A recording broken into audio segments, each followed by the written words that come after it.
Sí, bautizó niños. Porque cuando Jesús dijo vayan a todas las naciones, la palabra griega que aparece es la palabra etnos. Entonces Jesús dijo vayan a todos los etnos y bauticen. Y etno no quiere decir nación, ese es un error de la traducción Reina Valera. Etno quiere decir gente, personas, grupos de gente. De ahí viene la palabra etnia, las etnias, los grupos étnicos. Entonces etnia quiere decir gente. Entonces Jesús dijo vayan a todas las gentes. Y uno desde que es concebido y desde que uno nace siendo gente. Hay otras personas que cuando yo pregunto, ¿y en qué momento usted se convierte en gente? Cuando me bautizan, dicen algunos. Entonces antes era animalito. Desde que uno concebido y nace, uno nace siendo gente. Porque no creo que ninguno de los que esté aquí haya nacido con cola y después se le haya caído cuando lo bautizaron, ¿verdad que no? Entonces quiere decir que nacimos siendo gente. Y Jesús dijo vayan a toda la gente. Así que desde que nacen somos gente. Podemos ser bautizados. Pero yo no sabía nada de eso, así que 3 meses a la clase de bautismo. ¿Qué me enseñaron en esa clase? Primero la clase de Dios, creo en Dios Padre, creo en Jesucristo. Segunda clase, murió por mis pecados, resucitó, subió al cielo, desciende por segunda vez a juzgar vivos y muertos. Yo no tenía problema en eso. Tercera clase, Espíritu Santo. Como era una congregación pentecostal, me hablaron de dones, de lenguas, de carismas, de profecías, de todo esto, cosas que yo no sabía, eran nuevas para mí. Pero en la cuarta clase ya empezaron las versiones. Ya me dijeron que yo tenía que estar agradecido porque el Señor me había rescatado, porque yo había salido de la Babilonia, la gran ramera, porque la Iglesia Católica es la gran ramera del Apocalipsis. Apocalipsis 17 dice, te mostraré, vino entonces uno de los 7 ángeles que tenían las 7 copas y habló conmigo diciéndome, ven acá y te mostraré la sentencia contra la gran ramera, la que está sentada sobre muchas aguas, con la cual han fornicado los reyes de la tierra y los moradores de la tierra, se han embriagado con el vino de su fornicación. Y me llevó en el espíritu al desierto y vi una mujer sentada sobre una bestia escarlata, llena de nombres de blasfemia, que tenía 7 cabezas y 10 cuernos, y la mujer estaba vestida de púrpura y escarlata. Púrpura, morado. ¿Cómo se viste la Iglesia Católica en Adviento y en Cuaresma? Escarlata, color rojo. ¿Cómo se vistió en Pentecostés la semana pasada? ¿Cómo se viste para la conmemoración de los mártires? ¿Cómo se visten los cardenales? Entonces, si la Iglesia Católica se viste de morado y de rojo, y la bestia, la prostituta, se viste de morado y de rojo, entonces la Iglesia Católica es la gran ramera de Apocalipsis. Fíjense la lógica. Pero sigue diciendo, y la mujer estaba adornada de oro, de piedras preciosas y de perlas. Son todas las riquezas que tiene el Papa y el Vaticano. Y luego dice que la mujer tenía en su mano un cáliz de oro lleno de abominación y de la inmundicia de su fornicación. Ese cáliz de oro es la copa que el sacerdote levanta en cada misa, llena de abominación, llena de mentira, de pecado, porque ahí es donde entran todos esos demonios que yo les contaba en el tema de la Eucaristía. Y la mujer estaba ebria de la sangre de los mártires y de la sangre de los santos. Son todos los que la Iglesia Católica ha asesinado en todos los siglos, especialmente en la Inquisición. Me dijeron que la Iglesia Católica había sido fundada por el emperador romano Constantino en el año 313. Me hablaron sobre María, me dijeron que María, la María de la Biblia, era una mujer sencilla, una mujer como cualquiera, el único mérito haber tenido a Jesús. Ella es llamada el vaso usado por Dios, así se le llama. Está lloviendo. No se pueden ir. Así que aquí seguimos. Entonces, el vaso usado por Dios, único mérito haber dado a luz a Jesús. Y que la María que adora el católico realmente es un demonio que se llama Semiramis. Porque Constantino era adorador de ese demonio. Lo que él hizo fue implantar la adoración de la diosa madre, cambiándole el nombre por María. Igual que la institución de la Eucaristía, invento demoníaco por parte de Constantino. Cuando yo empiezo a estudiar la historia me di cuenta de algo. Constantino no funda la Iglesia Católica. Es más, Constantino en el año 313 lo que hizo fue el edicto de Milán, que él como emperador romano terminaba la persecución contra la Iglesia. Porque hasta ese momento los emperadores habían perseguido a la Iglesia, y en el año 313 él dice, no, se acaba la persecución, y en prueba de mi afecto, en prueba de buena voluntad, le voy a regalar al Papa. Pero no dice que Constantino fue el primer Papa. No, señores, Constantino le regala al Papa Silvestre su palacio, y su palacio se llamaba Letrán, y el Papa Papa Silvestre lo dedicó como Basílica de San Juan de Letrán en Roma. Esa es la sede del obispo de Roma, esa es la parroquia del Papa. La Santa Sede es el Vaticano, pero la sede del obispo de Roma, la parroquia del Papa, es San Juan de Letrán en Roma. Pero no me dijeron a mí que Constantino era el primer Papa. No. Él le regala a Silvestre, y antes de Silvestre estuvo otro, y antes estuvo otro, y antes estuvo otro, y antes estuvo otro, hasta llegar a Pedro. Sí, pero ¿dónde aparece la palabra Papa en la Biblia? Ya te dije que está en el diccionario para que le busques palabras. Pero ¿dónde la Biblia dice que Pedro? Mateo capítulo 10, versículo 2. En Mateo capítulo 10, versículo 2 dice: y los nombres de los apóstoles son, primero, Pedro. Pero aquí hay un problema. Si Pedro es el primero de los apóstoles, en San Juan hay una contradicción. Porque en el Evangelio de Juan dice que estaba un día Juan el Bautista cuando dice que vio a Jesús y dijo: allá va el Cordero de Dios que quita el pecado del mundo. Entonces, dos de los discípulos de Juan se fueron con Jesús. Y uno de esos discípulos era Andrés, hermano de Simón Pedro. Después Andrés fue a buscar a Pedro, a Simón, su hermano, y Andrés se lo trajo a Jesús y Andrés se lo presentó a Jesús. Entonces quiere decir que Andrés fue discípulo de Jesús antes que Pedro. Entonces, ¿por qué Mateo está diciendo primero Pedro? Si Andrés fue antes, porque la palabra protos en griego, porque dice los nombres de los apóstoles son protos, Petrus. Protos quiere decir primero, pero tiene varios significados. Primero de varios, y si buscamos la traducción, primero de varios, no aplica. ¿Por qué? Porque Andrés era antes que Pedro. Entonces Pedro no podía ser el primero de los demás, porque Andrés ya había sido discípulo de Jesús antes. Entonces, ¿cuál es la siguiente traducción de primero? De protos. Entonces la siguiente traducción es el que dirige, el que gobierna. Entonces proto significa el primero, o el que dirige, o el que gobierna. Entonces, primero no podía ser porque Andrés era antes. Entonces, ¿cuál es la siguiente traducción? Pedro es el que dirigía, el que gobernaba el colegio apostólico. Por eso es que Pedro, el sucesor de Pedro, ahora nosotros le llamamos Papa, y a partir de ahí el sucesor de Pedro es el representante de Cristo en la tierra, porque Cristo le delegó a él el cuidado de su iglesia universal. Apacienta mis corderos, apacienta mis ovejas. ¿Cuántas veces le lo digo? 3. ¿Cuántos discípulos tenía Jesús? Tenía cientos, miles. Pero de esos dice que escogió a 12 para que estuvieran con él y los llamó apóstoles. Pero de esos 12, ¿delante de cuántos se transfiguró? De Pedro, Santiago y Juan. Delante de 3. Pero de esos 3, ¿quién se recostaba en el pecho de Jesús? Entonces Juan era el cuate, el chero, el amigo, el paisa, el amigo, el más cercano. Juan era el que se recostaba en el pecho de Jesús. Entonces un día se dio la discusión. Bueno, dice Jesús que se va a ir. Entonces, ¿quién va a quedar a cargo? Porque aquí el principal es Pedro, pero Juan es el amigo de él, el que se recuesta en su pecho. Entonces estaban discutiendo quién iba a ser el principal. Cuando aparece Jesús y que están hablando, y se quedan callados.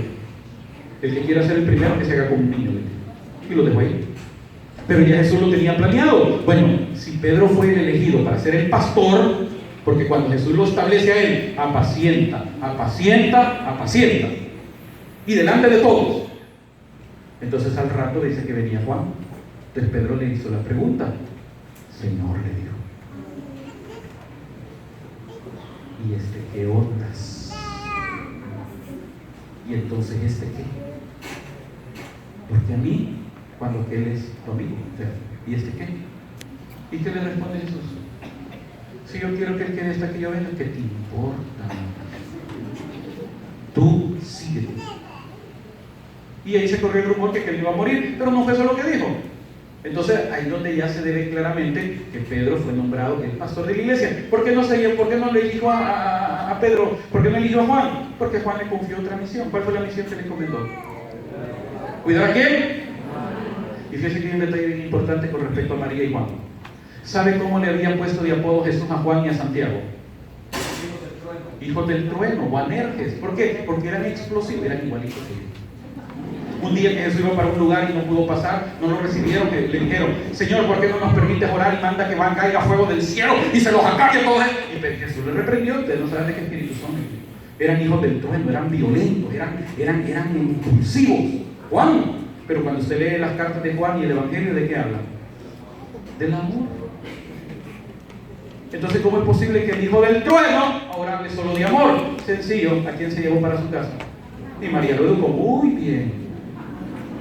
Ahora, si usted quiere estar bien educadito, llévese a María a su casa también y se le va a quitar lo bravo. Llévese a María a su casa y va a ver cómo se le quita lo bravo a uno. A mí se me ha quitado bastante y me falta todavía. Entonces, le enseñaron ese odio a María. Yo quiero ponerles una grabación. ¿Cuánto me quedan? 10 minutos me quedan. Como ya hablamos de la Eucaristía, ya solo quedan detallitos nada más. Yo quiero que usted escuche esto que usted va a oír, mi querido hermano, y grave.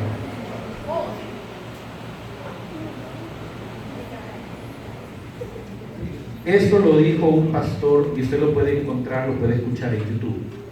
Este pastor se llama Gary Lee. No, yo creo que le pongo el micrófono y se...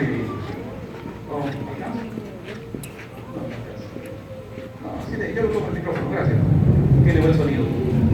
Gary Lee es un pastor que él ha hecho un video, una prédica, que yo la conseguí hace unos años acá en Dallas, que se llama 10 razones para salirte de la Iglesia Católica. Yo cuando lo vi ese CD lo compré. Y lo compré con la curiosidad. Quiero ver cuáles son esas 10 razones. Todas son refutables. Muy fácilmente se refutan. Entonces, esta parte que usted va a escuchar, 2 minutos, es un extracto de lo que él dice. Lo que usted va a escuchar es lo que le enseñan a uno. Esto es lo que yo hablaba, lo que yo decía. Esto es lo que enseña, esto es lo que cree cualquier protestante. Cualquier protestante que le venga con la sonrisa y que le venga diciendo, no hermanito, no, si todos son los mismos, y que el mismo Dios, lo que está haciendo es engañando, le está dando confianza, pero ya cuando usted esté en la garra de ellos, le van a enseñar esto y usted lo va a creer. Ustedes me dijeron que aman a María, ¿verdad que sí? Sí. Saquen su pañuelo, porque lo que van a oír es grave. Y yo veo la reacción cuando estoy en comunidades de hermanos mexicanos. Y cuando yo lo puse por primera vez que fui a México, olvídese si me querían quebrar la tabla. Oiga esto. Predicando por un momento en esta noche, yo quería llamar el sermón las 10 razones para renunciar al catolicismo romano. 10 razones que te voy a entregar, que voy a poner ante vuestra consideración para que renuncies al maldito catolicismo romano. Porque se le enseña a uno que el catolicismo está bajo maldición por la idolatría. Y todos los católicos estamos bajo maldición por idólatras. Ahora oiga cómo se expresa del Papa. Y en esta época era San Juan Pablo II. Sin embargo, el papa, o la papa, o la zanahoria, o la lechuga, o el rábano, o el limón, o la lechuga, no sé cómo le quiere llamar usted, la fruta o el vegetal que está en el Vaticano, se siente el vicario de Cristo en la tierra, se siente la mamá de Tarzán y el papá de King Kong y la abuela de Godzilla y la divina Garza. Déjame decirle una cosa que no está en la Biblia: el único que salva y da vida eterna es Jesucristo, no es el Papa. El Papa para mí no es nada, no es nadie. ¿Escuchó? El Papa para mí no es nada, no es nadie. Eso lo dijo Lutero. Yo creo que sí me necesito el cable, hermano, que se hizo, el hermano del audio, porque siento que está muy bajito el sonido. Y lo que viene sí quiero que lo escuchen muy bien. Voy a acercar. Se desconectó. ¿Se escucha bien? ¿Sí escucha bien?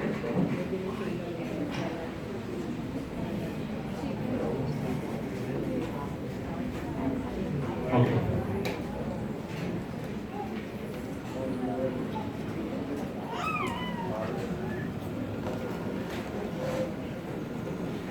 No, vamos a ver, déjenme ver cómo. Listo. Ahora escuchen cómo este bandido habla de María. ¿Listo? Aquí en esta noche, la falsedad de la mariología. 1 Timoteo 2:5 dice: hay un solo Dios y un solo mediador entre Dios y los hombres, Jesucristo hombre. Y en Hechos 4:12 dice: no hay otro nombre dado a los hombres en quien podamos ser salvos si no es en el nombre de Jesucristo. ¿Se acuerdan que cuando hablé sobre María, ese fue el texto que yo utilicé y expliqué? Es un solo mediador entre Dios y los hombres. María es mediadora de la gracia entre Cristo y nosotros. Pero se ocupa este texto siempre para atacar a María. Pero hoy sí, oiga lo que le enseñan a uno.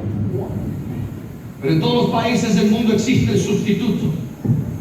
Existe la doña, la mujer, la demonia, la mona esta. Llámese Muna, llámese Jafnagora, llámese Isis, llámese Catina, llámese Pedrita, llámese Lupe. Como en México, es la misma mona esta que lo que ha hecho es tomar el lugar que le corresponde solamente a Jesucristo, el Hijo de Dios. Usted está oyendo a Salvador Melara hace 15 años. Así hablaba yo de María. Se da cuenta con qué odio se habla hacia ella. Y esto que viene es lo peor de todo, ya eso es lo último. Son las mismas en todos los funerales y los velorios del mundo entero, las mismas viejitas católicas. Parece que las tienen guardadas y almacenadas en un closet y cuando llega el velorio las sacan a todas, igualitas, igualitas. Todas están entre 60 y 85 años. Son 10 a 15 viejitas y las ponen en las mismas sillas, parece un coro. Y tú entras al velorio y está el cadáver ahí, el cuerpo, el fulano, todo frío y las viejitas ahí. Dios te pierda María, llena de gracia, Señor contigo, maldita eres, esta es una mujer, que sabe cuál. ¿Le escuchó cómo maldijo a María? Eso es lo que le enseñan a uno. Ahora díganme, ¿usted cree que es el mismo Dios que adoramos? ¿Usted cree que es el mismo Espíritu Santo que Dios dice tener que de nosotros? Porque y un día a mí me pasó una experiencia, un predicador católico, después de que yo comparto mi testimonio, le dice a toda la gente que ya es tiempo que los católicos nos quitemos de la cabeza la idea que somos la única iglesia fundada por Cristo. Y es muy famoso en este país, en esta ciudad, muy conocido en este lugar, no le voy a decir quién es, pero un predicador muy famoso. Solo le digo que de muy alto, muy elegante, de saco, ojitos azules, muy guapo. Oh, sí. Pero él le dijo hacia la gente, y ya es tiempo que se quite la idea que somos la única iglesia fundada por Cristo. Cuando yo escuché eso, el sacerdote, y él se me queda viendo, y yo me le quedo viendo, y la vi tanta gente en ese congreso, y yo no había qué hacer, y le dije al padre organizador, yo ya me voy, diciéndole a la gente que Cristo fundó una sola iglesia, y esté diciendo que todas es lo mismo, yo qué estoy haciendo aquí. Hombre, dijo el padre, vaya a arreglar ese asunto, que es el problema, padre, si yo me subo ahí, yo le voy a decir su cosa, acábeselo, me dijo. Y yo muy mandado subí con la venida del padre. Y le puse la grabación, fue la primera vez que yo la puse en público, nunca lo usaba. Y cuando yo puse eso y la reacción de la gente, yo hice la pregunta a la gente, ahora ustedes pueden escuchar esto, ¿ustedes creen que es el mismo Dios? ¿Creen que es el mismo Espíritu? ¿Creen que el mismo Espíritu que nos inspira a nosotros decirle Madre de Dios y Madre nuestra, le va a inspirar a él a decirle demonia? ¿Ustedes creen que es el mismo? Le dije, no, dijo la gente. Entonces le dije claramente, entonces ¿con qué cara venís a decirnos aquí a mí, a todos los que estamos aquí, que todo es lo mismo? ¿Cómo te atreves? Y se lo dije. Y cuando venís a decirme a mí que todos somos lo mismo, me hace sentir un gran idiota, porque yo dejé todo lo que tenía para ser católico, y me venía a decir que era lo mismo una cosa que otra. Y el tipo, yo solo vi que, no sé si se recuerda un episodio de Pedro Picapiedra que se iba haciendo chiquito, y con el pañuelito secándose el sudor, después andaba buscando Panadol, y después le dijo al padre, ya me voy, y el padre le dijo, no, le dijo, usted no se puede ir, le dijo, porque usted me cobró, ¿por qué cobra? Usted me cobró 3 prédicas y solo 2 ha dado, así que me termina la tercera, le dijo. Y la tercera en 20 minutos la hizo, se fue. Y cuando yo bajé, como yo iba encendido, hermano, y yo llego donde el padre y le digo, padre, me quiero confesar, yo te absuelvo en el nombre de Jesucristo. Digo, bravo.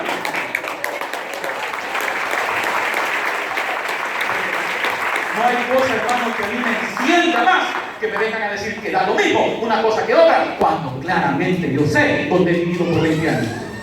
No puede ser lo mismo. Así que después de que me enseñaron todo esto, me metieron en una pila de agua, me bautizaron en nombre del Padre, Hijo y del Espíritu Santo, y después de eso pude comer por primera vez la galletita. Primera vez que me comí una galletita salada en mi vida. Y ahí me estuve 20 años comiendo galletas. 1987 empiezo mi formación, como yo tenía la vocación del servicio y como yo ya no creía en iglesia, entonces yo ya no estaba interesado en ser cura, por eso es que estudié para pastor. 1987 empiezo mi formación, me gradué en el año 92 en el segundo lugar de la promoción. Luego en el año 89 fundé mi primera congregación, que esa congregación no era mía, no iba a ser mía, sino que era mi práctica, yo tenía que después entregársela a otro pastor, solo tenía que fundarla. Luego en el año 91 empecé mi segunda congregación, que sí era mía, esa sí fue mía, hasta que me la robaron. Esa congregación yo la fundé en la colonia Escalón, en el año 90, finales del 90, Pero yo tenía, ¿cuánto? 87, 88, 90, yo tenía 23 años. Y en cosa de 6 meses, esa congregación de cero, teníamos como 400 personas en la colonia Escalón, que es la colonia de los ricos. Con las casas amuralladas, con los intercomunicadores, nosotros no podíamos llegar a tocarle la puerta porque ellos no salían. Salía un empleado o por el micrófono, ahí ¿qué quiere sea? Hablar de la palabra de Dios, meta el papelito ahí en el buzón. Entonces lo que hicimos fue estrategia. Lo que hicimos, pedimos permiso en esa colonia, empezamos a llevar títeres, payasos, golosinas, piñatas, y así fuimos ganándonos a los niños. Después les predicamos a los niños con títeres, después invitamos a los papás, poco a poco invitamos a los papás, después les dijimos, tenemos un local aquí en el centro comercial tal, y de repente empezó a llegar la gente, y entonces 6 meses teníamos como 400 personas. En un año tenía más de 600. Entre toda esa gente tenía 3 diputados. La mayoría era gente profesional, en una colonia de ricos, y en un año yo tenía una gran cantidad de dinero en el banco. Cuando ya había crecido la congregación, que ya estaba un poco más grandecita, y teníamos un buen platal en el banco, entonces vino uno de los pastores, a mí me habían dicho, unos pastores amigos míos de Nueva Orleans, si compras un terreno, yo te edifico un templo. Y le dije, ya tengo negociado el terreno que está en tal lugar, y él lo vino a ver. Y él trajo unos ingenieros, y los ingenieros dijeron, aquí cabe un templo para 4.000 personas, más edificación para colegio y para instituto bíblico. Te lo voy a construir. Compré el terreno y una vez tenga las escrituras, yo te mando aquí para que lo construyas. Entonces yo tenía, imagínense, 24 años. Y tenía una congregación grande y de mucha plata. Cuando de repente uno de los ejecutivos de la Asamblea de Dios dijo, mire, yo pienso que el hermano Salvador está muy jovencito para esa congregación. Porque es muy fuerte, tiene mucho dinero. Y el peligro de él, estaba solterito, hermano. Solterito, ya daba clases en la universidad, pero no era profesor titular, sino que nada más era profesor asociado. Entonces yo me preparaba. Imagínense, 3 diputados, ¿cuánto deberíamos creer que daban? Solo los diputados. Tenían mi capítulo del año, o sea, yo tenía ya prácticamente mi vida hecha, y eso fue en el 91, 90-91. Todavía falta un año para que me graduara en la universidad. Entonces dijo este hermano, no, el hermano Salvador no puede tener una congregación así. Él se puede hasta enloquecer de tanto dinero y de tanta gente que está viendo. Hagamos una cosa. Yo sugiero que esa congregación se le entregue a un pastor con más experiencia y a él lo mandemos al campo para que agarre experiencia. ¿Y a quién sugiere? Yo sugiero a mi sobrino. Y me quitaron la congregación y se la dieron al sobrino. ¿Sabe qué hizo el sobrino? Ya el templo no me lo construyeron. Porque el sobrino, cuando ya teníamos negociado el terreno, ya para pagarlo, el sobrino se llevó el dinero de la cuenta del banco, dejó a la esposa y se fue con la sobrina del esposo. Y la congregación se cerró. Cuando se dieron cuenta del error que habían cometido, y la gente se dispersó. Cuando se dieron cuenta del error que habían cometido, pero fíjense que ahí es donde el Señor ya lo empieza a planear. Me sirvió porque ellos dijeron, entonces de premio del pobrecito hermano Salvador, que daño le hicimos, pero se lo vamos a compensar. Y me mandaron a dar clases en el Instituto Bíblico. Claro, a mí eso era bueno para mí. Ahora yo entraba en otra categoría dentro de la Asamblea de Dios. Hoy entraba como profesor del Instituto Bíblico, el más joven en la historia del Instituto Bíblico. Luego ya me dieron plaza titular en la universidad y no me había graduado todavía. Y luego fue mi graduación, mi ordenación como pastor, y ahí fue donde ya empecé yo otra vez a la parte de la docencia, a pesar de que me tocó después trabajar, que también trabajé como todos los que no tenían pues buen ingreso como pastor. De ahí otra vez volví a pastorear, y ya fue donde yo empecé a dar clases en otra universidad, y ahí fue donde ya me fue encarrilando el Señor a estudiar más. En ese lapso de tiempo estudié el diplomado en Ciencias Bíblicas. Me enviaron a estudiar este diplomado de Ciencias Bíblicas con Sociedad Bíblica, y ahí encuentro una cosa terrible. Cuando estudio la iglesia y la historia de la Biblia, yo me voy dando cuenta que la Biblia, especialmente en el Antiguo Testamento, y en el libro que estudié se llama Breve Historia del Canon Bíblico, el autor es Gonzalo Báez Camargo, teólogo, biblista, hebraísta, mexicano de Sociedad Bíblica. Él escribe en su libro Breve Historia del Canon Bíblico, los cristianos al tratarse del Antiguo Testamento, o sea de la escritura con E mayúscula conocida hasta aquel entonces, utilizaron a tal punto la versión griega llamada Septuaginta, que esta vino a ser de hecho la Biblia de la iglesia primitiva, y no hay bases documentales para pensar que en un principio habían hecho distinción de unos libros con otros. Consideraban toda la colección como escritura inspirada divinamente. Cuando me dijeron eso, yo me pego ¿y esto qué pasa? A mí me habían dicho que esos libros llamados apócrifos no son inspirados por Dios y por eso no están en mi Biblia. Yo le dije, profesor, permítame un momento. Entonces usted me está enseñando ahorita, nos está enseñando a nosotros, porque no fuimos poquito, fuimos como 5 o 6 a ese diplomado. Entonces nos está diciendo ahorita usted de que esos libros, la Septuaginta, fue la Biblia que usó la iglesia primitiva, y es más, esa Biblia, los cristianos creían que todos eran inspirados. Efectivamente, me dijo el profesor. Es más, me dijo, cuando San Pablo le escribe a Timoteo y le dice, toda la escritura es inspirada por Dios, San Pablo se está refiriendo al Antiguo Testamento versión griega, no, porque la Biblia no existía. Entonces el mismo San Pablo le da autoridad como inspirado a toda esa Biblia, a todos esos libros. Entonces, ¿por qué esos libros no están en mi Biblia? Son 7 libros que no están. Tobías, Judith, Primera y Segunda Macabeos, Sabiduría, Eclesiástico, Baruch, parte griega de Daniel y Esther. Entonces usted me está diciendo a mí que son inspirados. Efectivamente. Entonces, ¿por qué no están en mi Biblia? Seguimos estudiando la historia de la Biblia. Y en esa historia nos narra el autor que en 1569 la primera Biblia completa en castellano, versión de Casiodoro de Reina, publicada en Basilea, Suiza. Casiodoro de Reina era un monje jerónimo, que él se hizo protestante, se escapó de su convento, se llevó la Vulgata, la copia en latín de San Jerónimo, se robó varios manuscritos hebreos, se escapa para Basilea donde Calvino lo protege, y en 1569 él traduce la primera Biblia en castellano por el lado protestante. ¿Cuál fue la sorpresa de Casiodoro de Reina? La Biblia de Casiodoro de Reina, que era una Biblia que tenía todos los libros tal y como están en nuestra Biblia. Todos. En 1612 publicó en Ámsterdam la segunda edición de la Biblia de Casiodoro de Reina, en revisión de Cipriano de Valera, otro que había sido monje. Por eso es que esa Biblia se llama Reina Valera, por Casiodoro de Reina y Cipriano de Valera. En 1602 lo que hace Cipriano de Valera es una revisión gramatical, pero la dejó completita, con todos los libros. Entonces le digo yo al profesor, entonces quiere decir que la Biblia Reina Valera original tenía todos los libros. Entonces, ¿por qué no lo tiene la versión 60? Sigue la historia. Las sociedades bíblicas de Edimburgo y de Glasgow protestaron enérgicamente contra la Sociedad Bíblica de Londres, y en 1820 la controversia alcanzó su mayor intensidad. La controversia arreció más todavía e hizo crisis cuando la Sociedad de Edimburgo, calvinistas, ellos decían que esos libros no tenían que estar en la Biblia porque esos libros son muy católicos. Sabiduría capítulo 1 dice que el Espíritu Santo no puede entrar en un cuerpo de pecado. Inmaculada Concepción, María tuvo que haber sido purificada antes de ser concebida. Segunda Macabeos capítulo 12 dice claramente de que uno puede orar por los que ya fallecieron. Segunda Macabeos también 12 aparece Jeremías y el sumo sacerdote Onías intercediendo por el pueblo cuando ya habían fallecido. La intercesión de los santos, porque Dios no es Dios de muertos, sino Dios de vivos. Entonces esos libros son muy católicos, no convienen. Entonces los calvinistas empezaron a protestar para que esos libros fueran quitados de la Biblia. La controversia arreció y le dijeron a la de Londres que de seguir ayudando a la publicación y distribución de Biblias con aquellos libros, les suspendería su aportación económica, que ascendía a más de 5.000 libras esterlinas anuales. Subsidio, plata. Quitas esos libros, te damos plata. No quitas esos libros, ya no hay más plata.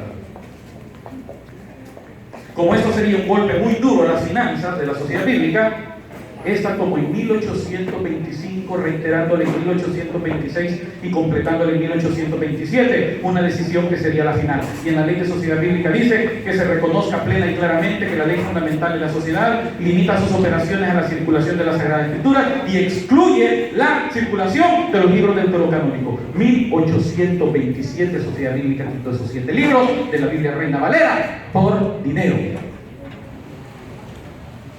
Profesor, entonces usted me está diciendo que no solo son inspirados, sino que ustedes se los quitaron. Efectivamente, me dijo. ¿Y entonces qué le digo a la gente hoy? ¿Qué le digo a mi congregación? ¿Qué le digo a mis estudiantes en mi universidad, en el instituto bíblico? ¿Qué les digo? Si por tantos años les he dicho lo que me han enseñado, que no son inspirados, y ahora usted, y ese pastor que me enseñó esto era presidente teólogo presbiteriano, y ahora usted me está diciendo a mí que esos libros son inspirados y que ustedes los quitaron. ¿Qué le digo a la gente? ¿Y saben la respuesta de él? No les diga nada. ¿Y para qué les va a decir? No, pues sí, lo que va a hacer es confundir a la gente. Ahora usted ya sabe la verdad, que la gente siga creyendo eso, aunque usted ya sabe que nosotros los quitamos. Entonces ahí me empecé a dar cuenta que yo vivía en una mentira. Tenía que mentir, tenía que ocultar cosas que yo iba descubriendo. Por ejemplo, yo no podía explicar Juan capítulo 20, versículo 21, a los que ustedes perdonen los pecados les quedan. Yo no lo podía explicar. Yo no podía explicar muchas cosas y cuando me preguntaban a mí, yo trataba de evadir porque yo no sabía cómo responder esas preguntas. Porque en mi teología no encajaban esos versículos de la Biblia. No había razón, no había forma de encajarlos. Luego cuando empiezo a hacer el estudio de la doctrina, aquí viene lo interesante. A mí me dijeron que hiciera el estudio de la materia llamada Historia del Pensamiento Cristiano. Un estudio del avance, del desarrollo, de la evolución de la teología en 20 siglos de cristianismo. A mí me habían enseñado que el cristianismo estaba dividido en 3 partes. Iglesia primitiva desde el inicio hasta el año 300. Apostasía desde Constantino a la Iglesia Católica hasta el 1517, que Lutero comenzó con la Reforma Protestante para devolverle la pureza doctrinal al cristianismo. Entonces me habían enseñado esas 3 etapas. Entonces yo dije, bueno, voy a empezar el estudio comenzando desde mi denominación, buscando las causas de la separación de Lutero, cómo descubre Lutero las mentiras de la Iglesia Católica. Luego voy a empezar a estudiar las mentiras católicas para llegar a la Iglesia primitiva y ver cómo logramos restaurar la doctrina de la Iglesia primitiva. Así pensé yo en diseñar esa materia. Entonces empecé el estudio y comienzo a rastrear incluso el origen de mi denominación y me percaté de algo que yo sabía pero nunca me había puesto a pensar. La denominación Asamblea de Dios apenas fue fundada entre 1914 y 1917, o sea que está ahorita en el proceso de los 100 años de existencia. Asamblea de Dios es la primera denominación pentecostal que se forma. De ahí se han formado las demás.